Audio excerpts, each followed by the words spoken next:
Kalau saat ini kondisi sosial apa nih yang paling mendominasi yang perlu ditangani segera kalau kita di Aceh? Ya, jadi Kita misalnya sering ketemu nih ada pengemis, terus direhab, terus dia balik lagi.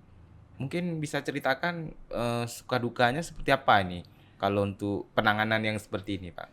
jadi jangan mindset di masyarakat itu ini ada anak terlantar, ada ini dinas sosial. Sekarang mindsetnya Subscribe, like, dan nyalakan loncengnya. Saya lihat berdua ini gelarnya sama. Sama Ya, gelarnya. sepertinya bestie nih, Pak. Besti. Betul.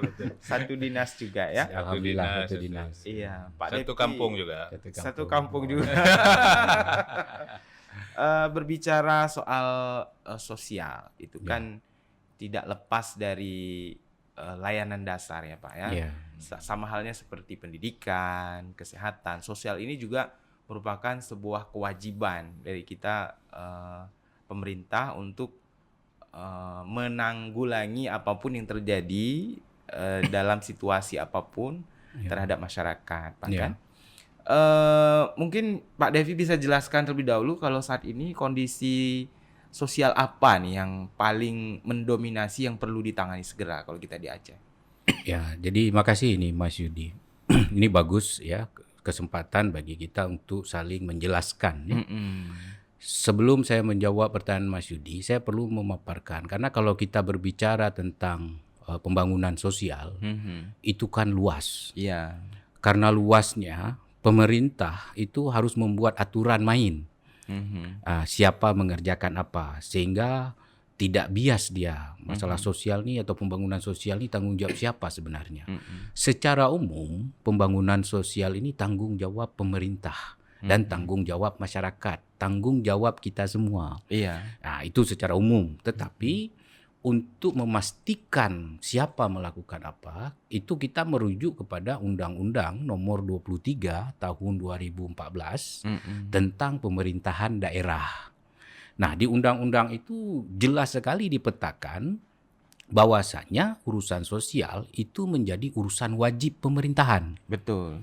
Di mana urusan wajib pemerintahan ini terbagi dua, ada yang pelayanan dasar, ada yang non pelayanan dasar. Nah, sosial itu menjadi urusan wajib dan pelayanan dasar. Nah, jadi kita masuk semakin mengkerucut nih kan. Iya. Nah, kemudian urusan pemerintahan itu bukan hanya urusan wajib, ada juga urusan non wajib. Nah, nanti ada dinas-dinas tertentu. Nah, untuk urusan wajib ini ada 6 dinas lah kita bilang. Ada pendidikan, kesehatan, sosial, ketertiban, perumahan, pemukiman. Nah, ketika kita masuk ke sosial itu akan menjadi lebih rinci lagi. Nah, rinciannya untuk pelayanan dasar itu kita ada 5 jenis layanan dasar yang memang menjadi tupoksi Dinsos. Yang pertama itu tentang rehabilitasi sosial lanjut usia. Lanjut usia di sini adalah lanjut usia terlantar. Iya. Untuk lanjut usia terlantar nih, kalau lanjut usianya berada di dalam panti, itu kewenangan Dinas Sosial Provinsi. Oke. Tapi kalau lanjut usianya berada di luar panti, artinya di dalam masyarakat, itu menjadi kewenangan Dinas Sosial Kabupaten Kota. Oke. Nah, jadi dipetakan supaya fokus dalam melaksanakan itu. Nah, yang pertama lanjut usia terlantar ada di dalam dan di luar panti dengan kewenangan yang tadi saya sebutkan. Kemudian ada rehabilitasi sosial anak terlantar. Sama di dalam dan di luar panti. Kemudian rehabilitasi sosial disabilitas terlantar. Kemudian rehabilitasi sosial tuna sosial. Tuna sosial ini ada gelandangan, ada pengemis, ada ex-WTS, ada ex-napi dan segala macam. Sama di dalam dan di luar panti. Dan yang terakhir yang kelima itu tentang penanggulangan korban bencana. Nah, kalau korban bencana ini nggak ada istilah di dalam dan di luar panti. Tetapi baik Dinas Sosial Provinsi maupun Dinas Sosial Kabupaten Kota itu punya kewenangan untuk membantu korban bencana, baik korban bencana alam maupun korban bencana sosial. Nah, jadi dari sini kita bisa lihat di mana tugas Dinas Sosial, dalam hal ini Dinas Sosial Provinsi di mana, Dinas Sosial Kabupaten Kota di mana. Nanti kalau untuk tingkat kementerian ada kewenangannya lagi Kementerian Sosial. Nah, jadi ketika kita berbicara pembangunan sosial ini memang kita harus tahu dulu aturan main. Aturan mainnya. Walaupun tujuannya semua nanti baik Kemensos, Dinsos provinsi maupun Dinsos kabupaten kota adalah rakyat. Oke. Masalah sosial yang ada di masyarakat. Saya pikir itu dulu dari Oke. saya. Ya. Kalau pembagian tugasnya seperti Bapak jelaskan tadi, artinya ada tugas dari Dinsos provinsi, ada Betul. tugas dari Dinsos kabupaten Dinsos kota. kabupaten kota. Misalnya ini saya di lampu merah nih, Iya. ketemu ada lansia yang terlantar. Rangkaian terlantar. Misalnya di lampu merah Kota Banda Aceh. Ya. Itu gimana alurnya? Baik. Jadi ketika ada lansia di lampu merah, itu kan kawasannya itu kan pasti di kabupaten kota secara wilayah. Heeh. Penanganan pertama itu harus dilakukan oleh Dinsos kabupaten kota.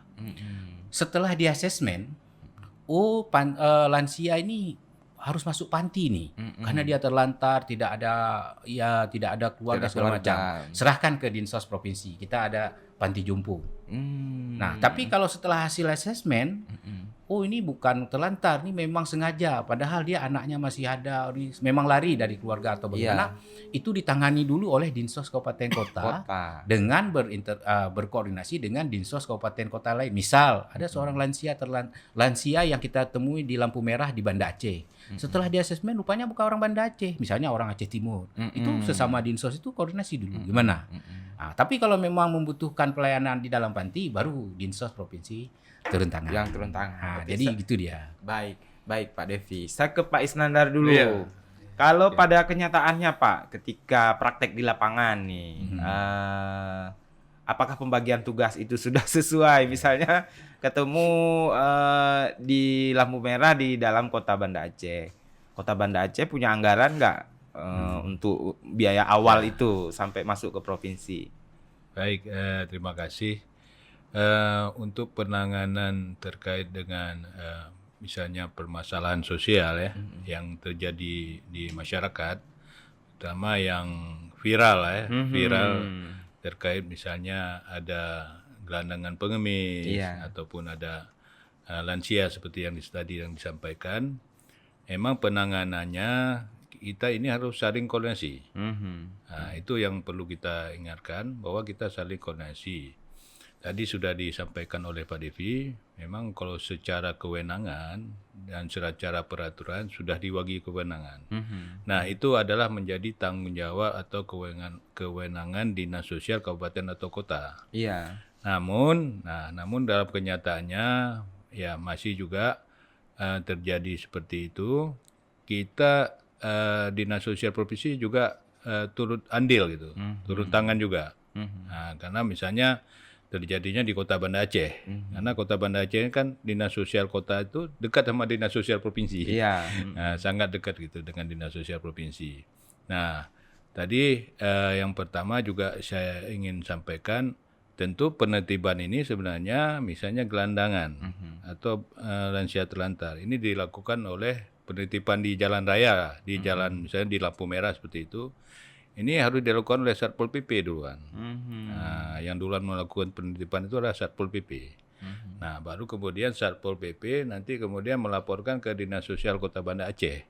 Itu secara alurnya. Oke. Tapi yang terjadi saat ini ada juga dari teman-teman kita, ya kita punya yang namanya tenaga kesehatan sosial kecamatan.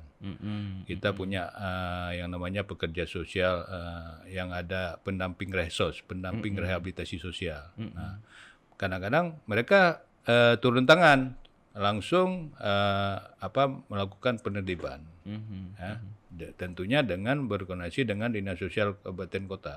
Oke. Nah, dalam kenyataannya itu tentu juga seperti disampaikan tadi, dari Dinas Sosial Kota anggarannya kurang anggaran gitu, tidak tersedia gitu kan, tidak tersedia anggaran. Kenyataannya sering Kenyataannya seperti itu ya? anggarannya kurang. Nah, kita Dinas Sosial Provinsi juga bisa turun tangan karena memang kita ada anggarkan terkait dengan itu namanya kalau kami sebutkan respon kasus. Betul. Nah, respon kasus yang terjadi pada masyarakat. Nah, Ya, terutama yang respon kasus seperti itu, yang dilaporkan atau yang langsung kami temu di jalan seperti itu. Nah, tentu kita juga nanti telepon dengan berkoordinasi dengan dinas sosial kota gitu. Mungkin ini persoalan di penganggaran ya, misalnya di tingkat kabupaten kota. Ya, Persentase anggaran untuk sosial yang seharusnya ini adalah salah satu layanan dasar yang betul, menjadi prioritas. betul. Mungkin belum terwujud seperti itu. Mungkin Ya. Pak Devi solusinya gimana nih kira-kira? Ya, jadi begini. Memang secara undang-undang sudah disebutkan bahwasanya sosial itu adalah urusan wajib pemerintahan. Oke. Nah, arti urusan wajib itu adalah ketika sebuah wilayah atau daerah itu menganggarkan untuk belanja, maka penuhi dulu urusan wajib, kan gitu pemahaman. Iya. Ada yang 6 tadi itu penuhi dulu urusan wajib. Iya, salah satunya sosial. Salah ya. satunya sosial. Kalau untuk pendidikan kita sudah ada aturan bahwasanya ada dana untuk pendidikan itu 20%, untuk kesehatan 10%. Nah, memang untuk sosial dan ketertiban dan pembangunan belum ada aturan. Ya, tetapi ini kan dipakai azas kepatutan. Oke. Nah, kalau dilihat sekarang memang kita punya data itu bagaimana anggaran Dinsos kabupaten kota, ya, dibandingkan dengan urusan yang non wajib, ya kan?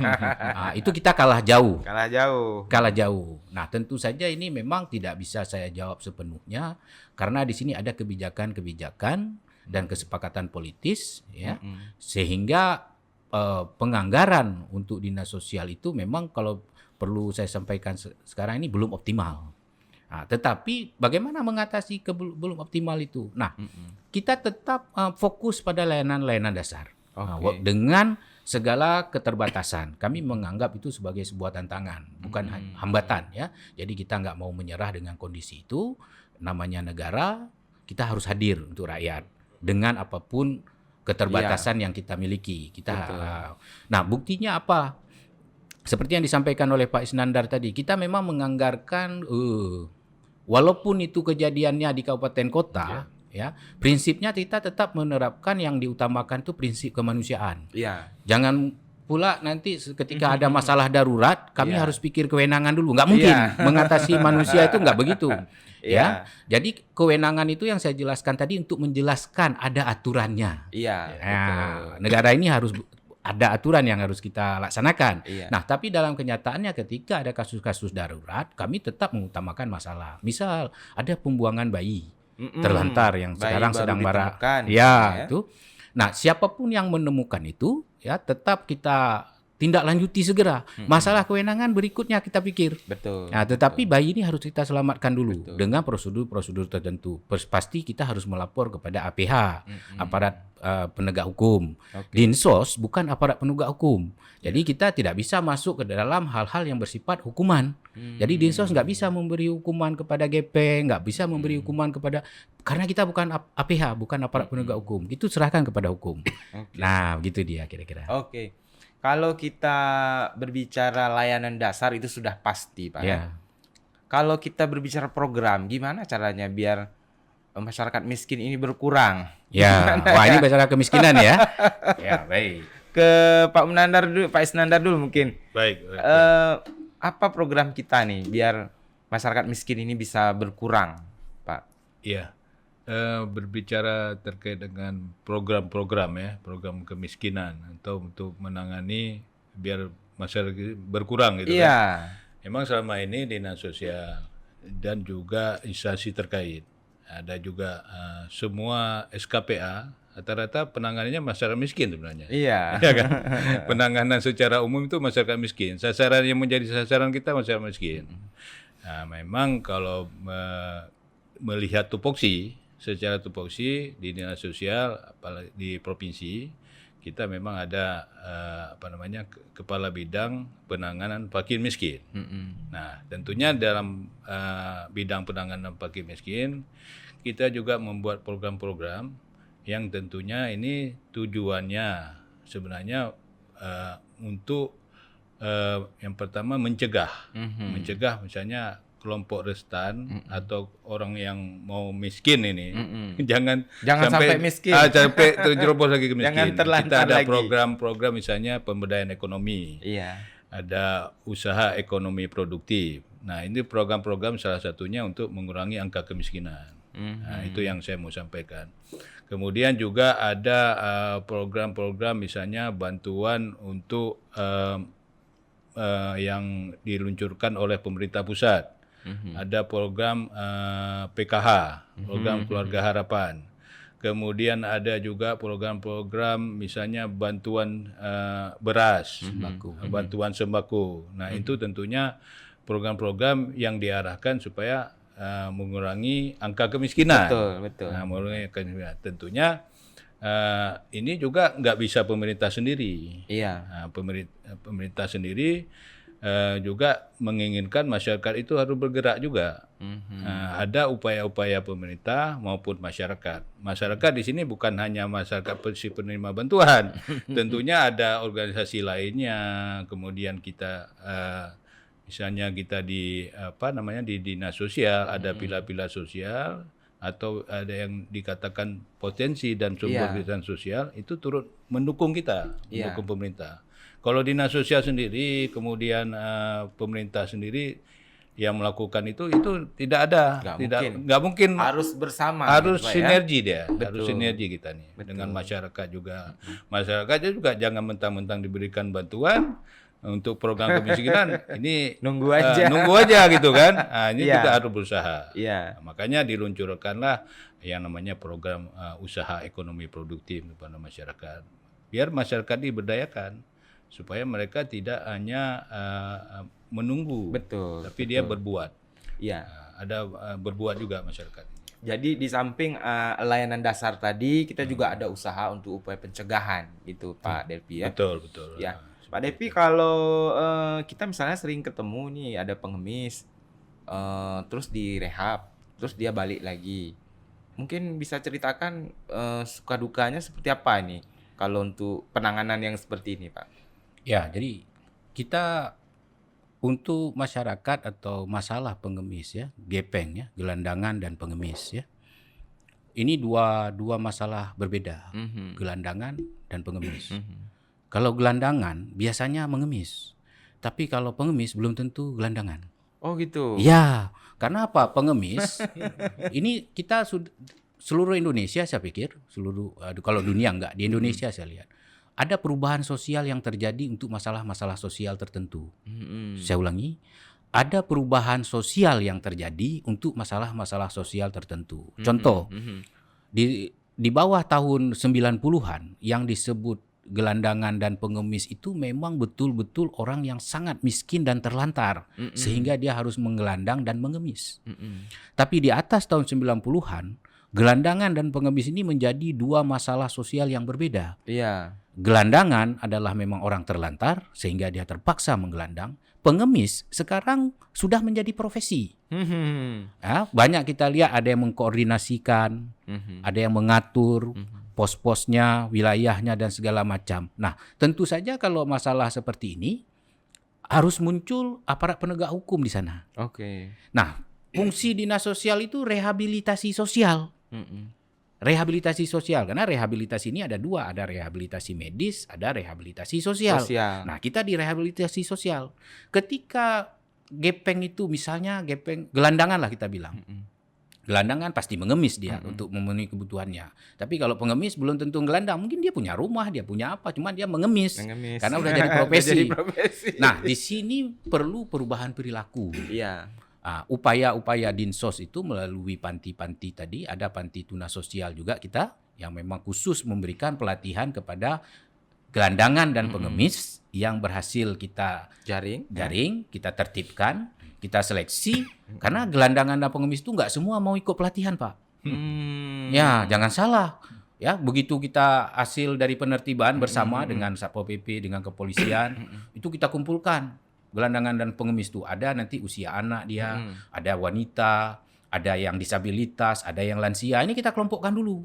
Nah, dari sini baru kita lihat yang mana nih yang mau masuk panti, yang mana. Jadi nggak bisa serta-merta, nggak bisa disekaligus kan, masalahnya beda. Nah, jadi kalau ada seperti yang Mas Yudi bilang tadi, udah diberikan pelatihan, kemudian balik lagi segala macam, ini kan perilaku. Nah, perilaku ini kan nggak gampang merubahnya. Intinya kegiatan itu tidak dibenarkan. Nah, kita selalu kasih tahu sama dia ini nggak boleh. Anda kita kasih kayak Pak Nandar bilang tadi, ini program pemberdayaan. Setelah masuk pembinaan 5 hari, 6 hari, mau ngapain nih untuk hidup? Ya kan? Pak saya mau jualan. Oke, ini kita kasih bantuan. Tetapi itu tadi setelah kita kasih bantuannya diterima, sebulan dia nggak ngemis. Ya kan? Habis itu bulan kedua datang lagi. Nah, ini karena perilaku, Pak. Memang ketika kita berbicara perilaku nggak bisa diinstal sendiri. Iya. Aparat di kampung juga harus terlibat, masyarakat juga harus terlibat, semua, Pak. Iya. Ya, karena perilaku manusia ini sangat sulit untuk dirubah, apalagi mindsetnya seperti saya bilang tadi terjadi perubahan paradigma ya. Betul. Nah, itu dia. Iya. Saya ke Pak Nandar. Kalau peran masyarakat apa nih yang bisa dilakukan nih supaya membantu masalah sosial ini? Ya, kalau ditinjau dari segi peran masyarakat, ini memang sangat besar sebenarnya peran masyarakat itu. Karena kita sendiri kalau di kampung lah gitu, misalnya di kampung ada anak-anak terlantar dan sebagainya. Nah ini kan tentunya kita kan yang pertama masyarakat itu mendata ya namanya anak terlantar dan sebagainya. Kemudian juga peran-peran di masyarakat itu kalau di masyarakat ada kelompok-kelompok masyarakat. Kemudian juga ada yang dikatakan potensi dan sumber kesejahteraan sosial. Ada PSKS namanya, potensi dan sumber kesejahteraan sosial itu ada misalnya di dalam masyarakat itu ada WKSBM, Wahana Kesejahteraan Sosial Berbasis Masyarakat. Nah itu ada misalnya ada kelompok-kelompok pengajian, kemudian kelompok-kelompok masyarakat, kelompok pemberdayaan ekonomi masyarakat. Kemudian juga ada di masyarakat ada lembaga kesejahteraan sosial, yang panti itu namanya lembaga kesejahteraan sosial. Nah inilah fungsinya ini peran masyarakat untuk ikut andil. Nah, kan nggak mungkin pemerintah sendiri, misalnya di dinas sosial sendiri. Dinas sosial punya keterbatasan untuk penanganan lansia misalnya. Cuma yang ada panti di lansia di Aceh misalnya, untuk panti pemerintah itu cuma satu. Nah, UPTD yang ada di Uli Karing, Panti Jompo. Nah, kemudian masyarakat bisa berbuat, ada yang membuat panti, panti-panti masyarakat. Nah, itu salah satu peran masyarakat. Nah, untuk misalnya ada lansia terlantar di wilayahnya seperti itu, bisa masuk dibina di panti tersebut. Dan kita mendukung. Bisa buat yayasan. Bisa buat yayasan. Untuk seperti itu, Pak ya? Iya, panti itu yayasan juga, lembaga kesejahteraan sosial. Bisa membuat yayasan. Nah, dan kemudian didukung oleh dinas sosial dan instansi lainnya. Jadi ada keterlibatan masyarakat untuk aktif. Jangan mindset di masyarakat itu ini ada anak terlantar, ada ini dinas sosial. Sekarang mindsetnya harus dirubah. Ini tugas kita bersama. Jadi seperti cerita Pak Devi ini nggak selesai-selesai akhirnya kan. Tapi kalau misalnya ada keterlibatan masyarakat, kemudian harus diingat juga jangan nanti kita membuka yayasan ini tujuannya untuk diri kita sendiri ini membuka yayasan, nanti banyak bantuan, proposal dan sebagainya. Jangan seperti itu pikirannya. Ini bagaimana caranya kita tuntaskan permasalahan sosial yang ada di masyarakat. Nah, terutama ini ya, kalau saya lihat Mas Yudi ya, biasanya terkait dengan ODGJ ini, belum ada yayasan yang menangani ODGJ. Nah itu perlu juga ada masyarakat, peran aktif masyarakat untuk membuka yayasan untuk penanganan orang dengan gangguan jiwa misalnya seperti itu. Nah itu. Baik. Seperti tadi dijelaskan Pak Devi ya, dinas sosial nggak bisa sendiri untuk menyelesaikan masalah sosial. Jadi selain masyarakat, dinas lain juga perlu kontribusi Pak Devi ya. Kalau untuk dalam waktu dekat ini apa nih rencana dari dinas sosial, khususnya dalam layanan dasar ini yang penting sekali untuk disampaikan Pak? Ya, kalau kita berbicara dinas sosial, yang akan kita maksimalkan itu tentu yang merupakan kewenangan. Nah, karena dalam kewenangan itu ada anggaran. Ya. Jadi kita bisa memaksimalkan karena memang ada anggarannya. Anggaran kami memang fokus kepada 5 hal yang saya sebutkan tadi, yaitu kami menyebutkannya itu SPM, Standar Pelayanan Minimal, bidang sosial. SPM itu ada 6 jenis, termasuk nanti SPM bidang pendidikan, SPM bidang kesehatan. Nah, kalau untuk SPM bidang sosial, layanannya kepada 5 jenis yang saya sebutkan tadi, tunas sosial, lansia terlantar, disabilitas, anak terlantar, dan korban bencana. Nah, jadi memang dinas sosial secara kedinasan, secara kewenangan, secara anggaran, kita memaksimalkan ini. Apanya yang kita maksimalkan? Pelayanan-pelayanan di panti kita maksimalkan, sarprasnya kita maksimalkan, SDM-nya kita maksimalkan, ya, sehingga yang menjadi kewenangan utama dinas sosial Aceh itu bisa maksimal kita lakukan. Dan itu selalu diukur melalui aplikasi eSPM namanya. Jadi SPM bidang sosial di seluruh Indonesia itu melalui aplikasi itu bisa dipantau oleh Presiden, bisa dipantau oleh Menteri Dalam Negeri, bisa dipantau oleh KPK sejauh mana setiap dinas-dinas ini, setiap daerah melaksanakan SPM bidang sosialnya, dan itu dibuat rapat rutin selalu. Oke. Nah, begitu dia. Jadi itu setiap tahun Setiap tahun memang laporannya per triwulan. Laporan oke. SPM itu per triwulan. Nah, ini kalau kita berbicara kewenangan tadi, Pak. Oke. Ya. Pak Nandar, barangkali ada yang ingin ditambahkan? Ya, saya sepakat tadi yang disampaikan oleh Pak Devi. Ya, tujuan utama itu kalau dalam waktu dekat ini dinas sosial memang saya ingat juga apa yang disampaikan oleh Pak Devi, kita ada pelayanan langsung maupun tidak langsung. Ya, pelayanan yang langsung itu seperti misalnya respon kasus yang disampaikan tadi. Di samping itu kewenangan Kota Banda Aceh misalnya yang terjadi di kabupaten kota, tetapi kita juga sangat mendukung. Maksudnya kita bergerak cepat gitu untuk penanganan yang butuh kasus kedaruratan. Misalnya tadi ada bayi terlantar dan sebagainya. Ini memang lagi marak nih di dinas di Aceh ya, terjadi ada pembuangan bayi ya. Tapi kita sigap, selalu siap untuk merespon kasus-kasus seperti itu. Itu pelayanan yang secara langsung. Ada juga pelayanan yang secara tidak langsung yang kita lakukan ya, seperti tadi Pak, ada pemberdayaan ekonomi ya, ada program-program usaha ekonomi produktif. Nah, tentunya ini kan perlu pendampingan, perlu pembinaan, tidak hanya dari dinas sosial. Kalau dinas sosial di tataran pelayanan dasarnya, nanti misalnya yang sudah pemberdayaan ekonomi, ekonomi sudah bagus, sudah berkembang, ini tentunya nanti ada tugasnya instansi lain, dinas ketenagakerjaan, dinas industri, yang sama-sama turut untuk menekan angka kemiskinan dengan melalui pemberdayaan ekonomi masyarakat miskin seperti itu. Nah, ya, ini nggak boleh tutup mata juga yang instansi lain. Jangan semata-mata ketika ada gelandangan, ketika ada yang terlantar, dinas sosial. Dinas sosial. Artinya semua pihak harus bekerja sama. Bekerja ya? sama. Oke. Baik, rekan Sago, tidak terasa sudah 30 Udah menit. 30 menit, 30 menit. perasaan baru Terasa. 10 menit ya. Karena kita berbicara soal sosial, dan tema sosial ini memang sangat penting sekali. Sangat penting. Dan menarik untuk selalu kita lihat, Pak ya.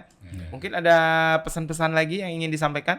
Ada nomor kontak atau apa mungkin dari Pak Depi?